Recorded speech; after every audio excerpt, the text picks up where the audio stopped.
Hey.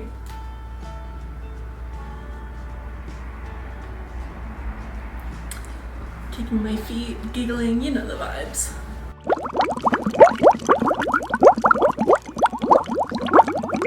Today is Saturday, March 30th, and today is my 23rd birthday. I wanted to do something special for today, so I wanted to do a video that I did when I was turning 16. But this video is 23 things that I learned in 23 years. Good girl. Hi, sweet girl. Yeah. You might have a visitor throughout this video. Frida, my cat, Frida Catlow. But without further ado, let's just go ahead and talk about 23 things that I learned in 23 years. The first thing is, if you love somebody, tell them. I feel like we go through so much of our lives like hiding the love that we have for other people, when love is such an easy thing. Like, what does it matter if a person knows that you love them? Recently, I've come to the realization, thanks to my roommate, that I'm a little bit afraid of telling people that I love them. Not because I don't love them, but because I was afraid of making them uncomfortable. But that's really not how it is. Like, I often say, you are so loved, or you are loved, or like, sending my love. Because for some reason in my brain at some point, I convinced myself that saying I love you to someone was like overwhelming. And maybe it is for some people, but that's their thing to work through. Because I'm allowed to love people, and I'm allowed to tell people that I love them. Number 2 is so funny to me. I looked at my 16 things that I learned in 16 years video just to see what I said, because I drafted out what I wanted to say for this one a few days back. But I hadn't seen that video since I was 16, and went back and looked at it, and a lot of the things that I said were very in line with the things that I want to say in this one. But I actually said this exact thing in that one, but this one is that times are hard, but you'll be alright. There's a lyric in the song A Letter to My Younger Self by Amber Lucid, and it's, I know times are hard right now, but I promise you'll be alright. And that just, it's really sticking with me right now and through the last few months, and just in general. I feel like that's really important to remember, and sometimes it can be hard to remember, but it's so important because yes, there are rough patches and there are just overwhelming time periods and emotions and things that happen, but it'll be alright. Number 3. This has been probably one of the hardest things that I had to learn, and it's something that I'm still trying to learn and accept, but that is, your love cannot change another person. I was seeing a therapist, his name was Tim, and he was wonderful. He was a trauma therapist, and we were working through, I was working with Tim on being the loved one of an addict or of an alcoholic, and a lot of the time that we spent together was him trying to teach me that you can love someone so much, but no matter how much you love someone, it cannot change the way they act, the way they perform, what they do. And that one is just so, it's so hard. I think that with trauma, like, and with addiction and loved ones, there's times where you're wishing that you could change someone and wish that they would stop doing something. And I know that there have been times where I have been in the position where I have thought, like, why doesn't this person love me enough to stop? And it's not about me, it's about them and their addiction and their things that they're going through. So it's super important to remember that you could love someone with all of your heart, you could put all of your love into someone, but you cannot change them. R.I.P. Tim, wherever you are. I'm sorry that I thought that I ghosted you, but you actually ghosted me, for real, for real. Is she the best, man? Which leads me into number 4. Lives end, but they also go on. It can be so overwhelming and debilitating when your loved ones pass away. It can change you, and I think that it's important to know that even when people die, you will go on. You can continue, you will continue. And that's just the way life is. People die and people live. Ugh. Number 5. I also want to say there's really no particular order. I was just sitting down and writing things that I was thinking about that affect life. Number 5. Your first love will hurt, but you will heal. If I could go back and give younger Shelby the biggest hug and just remind her and let her know that this too shall pass, like, I wish I could, because it is so hard when you love someone so much and you have to move on from that.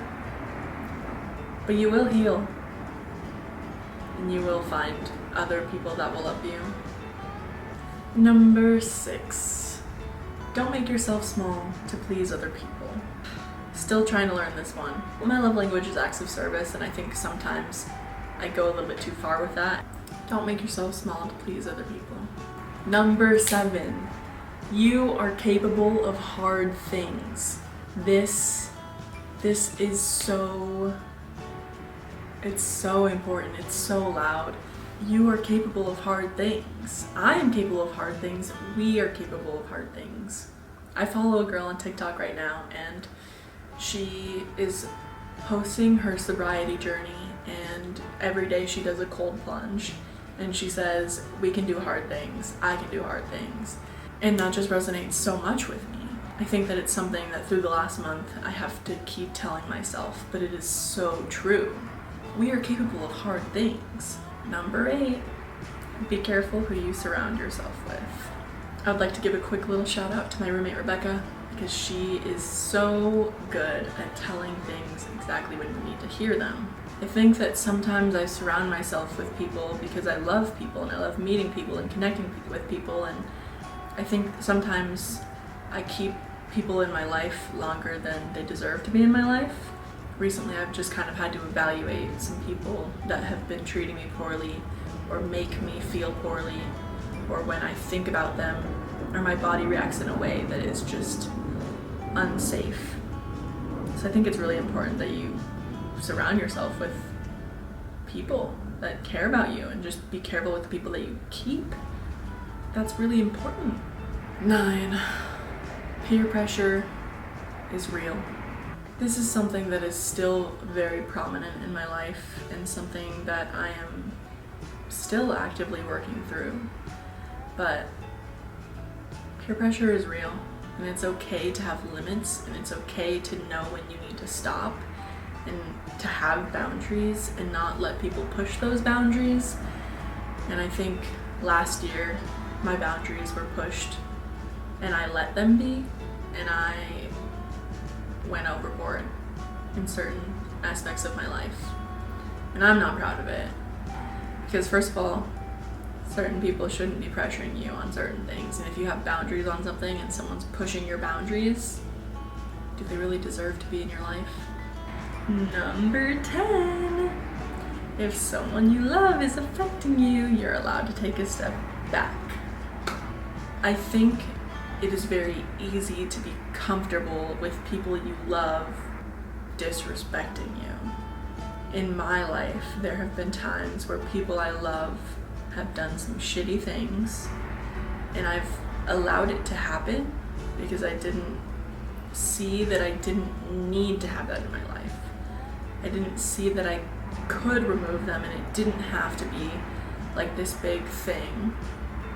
And I'm going through a thing right now where if I have someone, when I think about them and it immediately sends my body into shock, or it takes me back to the last time I saw them and how they made me feel, it should be okay if I set a boundary and say that I'm not comfortable with being in your life, or I'm not comfortable with this or that or the other. And that is something that I'm working through right now. okay to take a step back. When you're ready, you can go back, or you can reach out and say like, hey, like, I'm in a better place. And if they're in a healthy place, they will either accept that into your life, or if they are not in a healthy place, they will lash out on you. But that's not your business, and that's not your responsibility to deal with. It's really just a projection of where they're at in their life. Number 11, you have the power to create change. I have friends that are stuck in old patterns that they don't want to be in, living lives that they don't want to be living, because they're afraid to take that step to change what needs to be changed, whether that be their sobriety, their job, where they live, where they go to school, the people they surround themselves with. I really am a firm believer that you have the power to create change. I think that the life that I was living in my hometown was a life that made me very happy, and it was so comfortable at times, but there were aspects of my life that were eating me alive.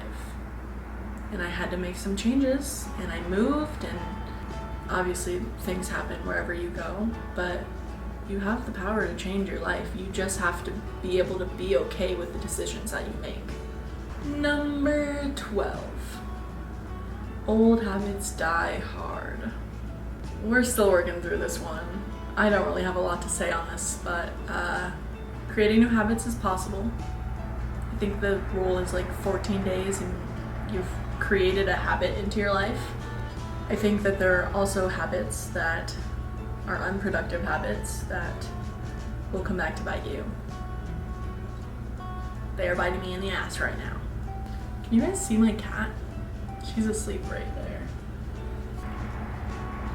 Alani Nu has a new flavor and it's really good. I actually don't know if it's new, but I've never seen it before and I really like it. 13. Take things one step at a time. This is a mantra that I'm listening to every fucking day right now. I think that there are so many things going on and there are so many things piling up and I have so many things that I need to do or say or work on or accomplish, and one of the biggest things that I'm doing is going one step at a time. 14. Forgive people for your own good.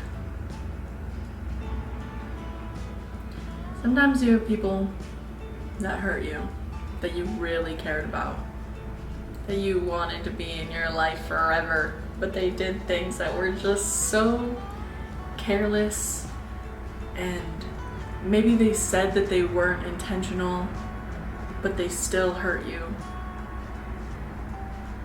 Forgive them. You don't have to forget what happened, and you don't have to keep them in your life, but carrying around the pain that they caused you and the emotions and the constant reminders of how they made you feel is so draining and so life-sucking. Forgive them for your own good. Because why? Number 15. The block button is right there. I am exercising my right to the block button right now. And it is something. I can't say that it's freeing because it sucks and it's shit. But it is helpful. It does take away a little bit of the stress and the worry and the emotions that come with people having that accessibility to you. And I think being so easily accessible, it's not for me.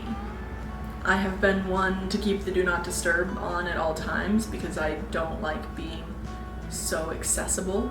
I don't like feeling like people can just affect me whenever they need to.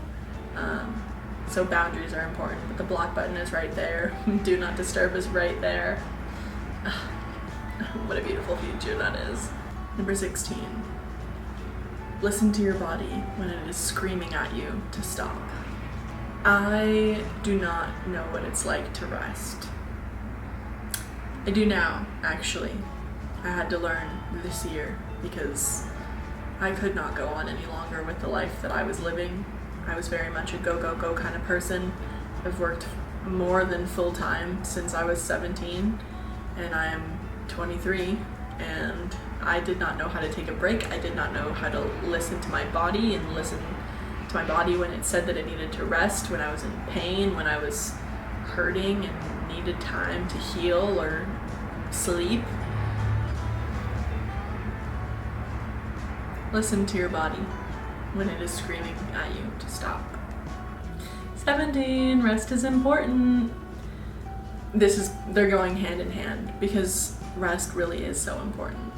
My therapist was telling me I needed to rest. My work was telling me I needed to rest. I told my boss at my last store, I told her that I have a really hard time resting on my rest days, which would be like my days off. I had a boss a few years back, and I hold her very near and dear to my heart because she was a parental figure when I needed one most. And she said to me, utilize your rest days. That was a time that I really didn't know how to rest, and I was feeling it mentally, and she was right. I needed to utilize them, and I was not. Number 18. Everybody makes mistakes. Pay attention to what comes after that. I think intention is so important. I don't even know what the word is, but my word for 2024 is intention. Pay attention to the intentions of the people and the actions that they're doing, because actions speak louder than words. You're gonna make mistakes, that's just life. But just pay attention to the way people act after the mistakes have been made. Just a little bit closer. Number 19. Not everybody that you love will love you. There will be a lot of people that will love you, and you haven't met all the people that you will love or that will love you. But I wish you could. I wish the people that I loved me the way that I love them, but because at the end of the day, someone could love me, but if I don't love myself, then what's the point? I'd also like to clarify, if anyone silly is watching this video, a lot of that is a family thing. Like, you can love someone so much, but it doesn't mean that they'll love you. They won't give you the love that you deserve. Number 20. Accept the invite. This is something that I spent so long avoiding. I was a big people avoider. I wanted to be friends with people. I didn't want to go to the things. I didn't want to spend the money. I didn't want to do the things. I didn't want to take the risk. Accept the invite. If someone invites you to something and you like them and you want to go and you feel like you are in a place mentally and physically to go to this thing, you should go to this thing because it could change your life. Yes theory, yes fam, seek discomfort. That changed my life, and I think saying yes and going to the things really changed my life. That leads me into 21. Don't be afraid to say no. I think saying yes and accepting the invites did change my life, but I think that there were also times where I was going too hard or feeling too many things or piling too much on my plate, and I had to learn that it was okay to say no. Easier said than done, but there potentially could be consequences. Like, obviously people are going to react how they're going to react, and you can't control it the way that they react or the way that they feel. But if you are not in a place to do something, you should not continuously put yourself into a position where you are uncomfortable to please other people. Don't be afraid to say no. Number 22. Therapy is wonderful, and it is for everybody. You may think that therapy is not for you, or that you just won't benefit out of it, but it really is what you put into it is what you get out of it. I think that a lot of people go into therapy with the mindset that it's not going to help, or that it's stupid, or that it's not going to do anything. And I used to feel that way, but also I started therapy very young. I think that it's so important, and I think that a lot of people don't understand the skills that you get out of therapy if you're looking for skills to change your life. Number 23. The one that I think that is most important and most prominent and really showing up in my life right now. It will get better. It will get better. It will get better. I don't know when. I can't tell you when. I don't know when. I don't know how. But I know that it will. I won't promise you that, because in my 16 things I learned in 16 years, I said, I promise you it will get better. And I didn't know that. I was just speaking then. But now I know. I know that it'll get better. I know that that was a very dark, painful time. And I know that it got better from what I was dealing with then, and I never thought that I was going to make it out. And I did. I won't promise that it'll get better, but I will tell you that I know it will. That concludes 23 things that I learned in 23 years. Thanks for taking the time to sit with me on this fun little day. The day of my 23rd birthday. But I hope you have a wonderful day, and I will hopefully see you soon. Bye.